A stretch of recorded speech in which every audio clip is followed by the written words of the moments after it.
Now, there are all kinds of crazy Orcust decks going around this format. I think the one from the Four-Eye Regional that got first definitely pushed the bill on everything that we knew about this deck. And I know a lot of people have started wanting to test this because, well, it's Time Thief. So, what is going on, YouTube? MCO40 here. I'm going to be stepping through a couple of decks I was sent this week to kind of talk about, and let's kind of see what's going on here. So, we are using the Time Thief engine. That's right, ladies and gentlemen.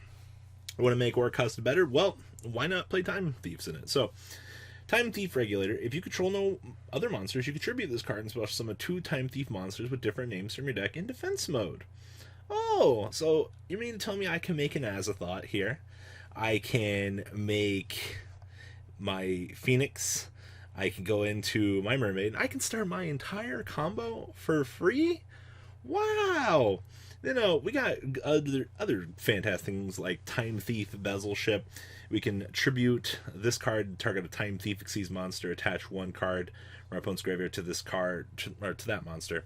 And then if we detach a material from an Xyz monster you control, we can also summon this card, but it gets banished when it leaves the field. But hey, we don't really care about that. We just care about extenders. And then the Time Thief Winder. I'll call him Space Windu. So you detach 1 material from an Xyz monster you control, as well as summon this card from your hand. This card is normal, especially when you add 1 Time Thief card from your deck to your hand. So there is that. So you get to end on some pretty crazy boards. You can end on Redoer plus all of the Orcust shenanigans, dual fog blades. Like, this deck is crazy dumb for what it actually aims to do in the format. I'm extremely impressed that it took somebody this long to kind of come up with this concept, because 1 card engines are the big thing in Yu-Gi-Oh right now. I mean, 2 card combos are okay to do things, but we're really about that optimized value. When we're trying to smash together, just 2 things and go, all right, that's the best result. 1 cards, I get to keep the rest of my hand, and we're good to go. So there is that. So let's dig on into the list here. So we have triple copies of Ash Blossom, pretty standard, honestly. We have triple copies of Goblinberg, also pretty standard. On normal, special summon a level 4 lower from our hand, and then this guy gets to go to defense mode. Playing 2 copies of Kage fucking Tokage. That's right, the little lizard man back in the day with King of the Feral Imps. Yeah, he's here. So we have 2 copies of that. We have 1 copy of the Sign Bowl Skeleton, 2 copies of the Harp Horror, 2 copies of the Orcust Nightmare. Very standardized ratios on these. I think any more than this, you're going to run into issues. 1 copy of Phantom Skyblaster, because making tokens is crazy. Then we have triple copies of Photon Thrasher. This plus any core normal summon is your extender and go. The thing I like about this is Thrasher plus this guy lets you make Azathoth, which then lets you break down into the danger combo, or into the whole combo for Orcust, so it's really good. We have 1 Ancient Cloak, 1 Silent Boots. A lot of people like more of these. It's kind of just dependent on how you want to play. I just don't think you have a lot of room in this deck. And that's understandable. Like, with ratios and things as tight as they are, you can only get so much squeeze room. We have the 2 copies of the Time Thief Bezel Ship, 2 copies of Time Regulator, and triple copies of Time Thief Winder. That's your Time Thief engine. We're not trying to pack any more into this deck. I think any more, and you're going to start running into consistency issues with the other pieces. We have triple copies of Called by the Grave, 1 copy of Foolish Barrow, triple copies of Instant Fusion, 1 Orchestrated Babel, 1 copy of Rhoda, 1 copy of the Hornet Drones, 2 Twin Twisters, 1 Orcust Crescenado, 2 Fogblade, and the 1 copy of the Phantom Knights of Shade Brigade. Extra deck down here, we have 1 Rusty Birdish, 1 Kagati, 1 copy of Longrisu, 1 Unicorn, 1 Phoenix, 1 Mermaid, triple copies of Galtea, 1 copy of Time Thief Reader, Nyarla, Azathoth, 2 copies of Ding Ding, and 1 copy of the Dark Fire Dragon, just more level 4s to kind of work with. Now, side deck here, we have triple copies of Lancia, triple copies of Bring It Ups, 2 copies of Saravis, 1 Twin Twister, triple Evenly Matched, and triple Red Reboot, wrapping up this list. As I said, this is pretty spicy. I do like what this duelist was trying to do with this deck, and I know a lot of people are trying to mess around with this concept and see if it was actually just an abnormality, or if it was successful. I mean, we've known about the doggo for a little while now, but do we honestly just never think about playing it at this point? Like, were we that scared? Now, next up is a Shaddoll Orcust list. I believe this was sent to me by Daniel Marino Smith. He played this at the NLG case tournament. Did relatively well with it.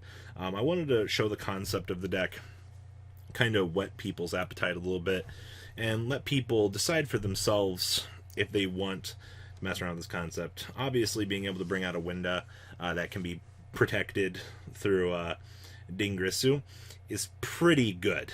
Like, actually kind of insane. So there's a lot of cute cheese that you can do with this deck, and players do like cheese. They like having really cool interactions that can slow down the opponent while still producing their own crazy ass board. Who knew? Plus the Orcust combo is so degenerate at this point. Like, just these plus Ding Ding is so good. So we have 1 copy of Armageddon Knight, 2 copies of Mothman, 2 copies of Nessie, triple copies of Jackalope, triple copies of Connector, 1 copy of Aqualad, 1 copy of Symbol Skeleton, triple Harpor, those numbers are pretty high, 2 copies of the Orcust Nightmare, Shaddoll cards. We have 2 Shaddoll Beasts for draw power, 1 copy of Falcon for revivability, plus a tuner, not like that matters. We have 1 copy of Hedgehog, searching is really good. 1 copy of Squamata, additional dumping from the deck is also really good. 2 copies of Ancient Cloak, 2 Silent Boots. So we said this is the other side of the ratio. If you're messing around with this deck, you kind of just go around with this. And then we have triple copies Called by the Grave, 1 Foolish Barrel, 1 Orchestrated Babble, 1 Orchestrated Return, 1 Rhoda, 2 copies of Shaddoll Fusion, 1 Orcust Crestinato, triple Fogblade. This does seem high, but I kind of understand what we're trying to do here. 1 copy of Shade Brigadine, and then down here in the extra deck, we have 1 Rusty Bardish, 1 Lone Grisu, 1 Unicorn, 1 Phoenix, 2 copies of Nightmare Mermaid, 1 Cerberus, 2 Galtea, 1 Boral Sword, 1 Borreload, 2 copies of Ding Ding, 1 Winda, and 1 copy of Construct. Wrapping up this list. Nothing too crazy to mention here, but I will say that this doesn't really surprise me that this deck did good. Hello.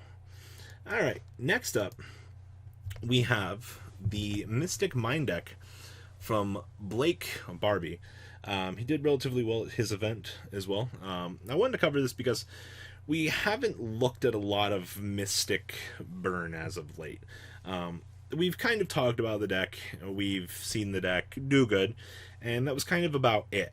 I don't know if people are just too bored of the deck already, but there's things. So this list is not playing Scold's Oracle. You're not trying to top check your opponent's deck. This build is more aimed at burning out the opponent with things like Ojama Trio, Just Desserts, Secret Blast. You know, you're putting a timer on your opponent so that, well, you know, your opponent kind of can't capitalize off of all the stalled bullshit and try to get to their outs. Also, only 2-wave motion cannon. That's really fucking interesting. But I mean, it doesn't really matter because at most, this isn't going to sit on the field for 8 turns because you're trying to use other burn to speed up the process. So at least in this deck, this doesn't get optimized value. So we have triple copies of Lilith. We have triple copies of Card Demise for the draw power. 2 copies of Demise of the Land. Triple copies of Mystic Mine. 2 copies of Pot of Duality. Triple copies of Pot of Extravagance. 2 copies of Wave Motion Cannon. 1 Balance of Judgment. You almost would figure they'd want to test more than that in here, but I get it. 2 copies of Dark Bribe. Triple copies of Just Desserts. Triple Metaverse. Hee Mystic Mine. Triple Ojama Trio. 2 copies of Ring of Destruction. Triple Secret Barrel. Triple Secret Blast. 2 copies of Trap Trick. The extra deck down here is absolutely spicy. 3 Arcana Night Joker. 3 Aqua. Triple Amphibious Boogeroth. Triple Ambulance Roid. And triple Alligator Soul Dragon. Wrapping up his list, literally 15 random cards for Extravagance. So this is a different take on Mystic Mine at this point, but between like the one big build that everybody's been messing around with. So what do you guys think about these lists. What do you think about the Orcust Time Thief deck? You know, what do you think about the Shaddoll Orcust list? What do you think about Mystic Mirren besides card needs to be banned? Please comment down below, tell me what you guys think. If you guys, as always, have a deck list from the weekend that you did well on, you know, please send them over, take a look at them, see if you want to profile them. Well, guys, Papa Robbie's out. The ride never, well, truly ends. Thank you, patrons. Without you guys, I don't know what I'd be wearing in these videos. I might be a truffle shuffle incident all over again. Guys, please also check out Vancol40 for some awesome Vanguard content. Some other interesting stuff you might find up here on the left or in the description as well. Thanks for watching.